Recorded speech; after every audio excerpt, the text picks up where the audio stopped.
Në një kohë kur Edi Rama vazhdon llafologjinë e tij të pafundme dhe nuk thot asnjë fjalë për problemet e panumërta të qytetarëve shqiptar.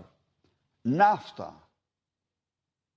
ka arritur në Shqipëri 2.300 lekë, ndërkohë që në bursë është gjithsej $85-90.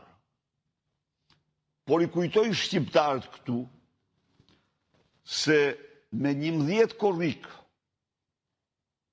të vitit 2008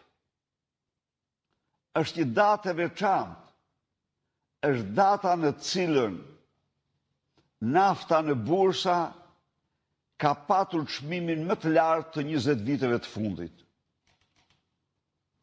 Ajo arriti në $147 nafta bruto në bursa.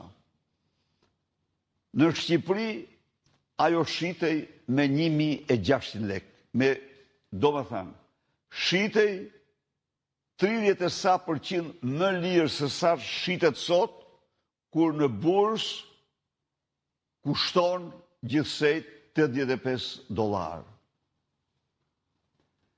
E gjitha kjo për një akt kriminal të qeverisë, e cila taton naftën 2 herë më shumë se Maqedonia, se Kosova dhe se shumica e vendeve tjera në botë.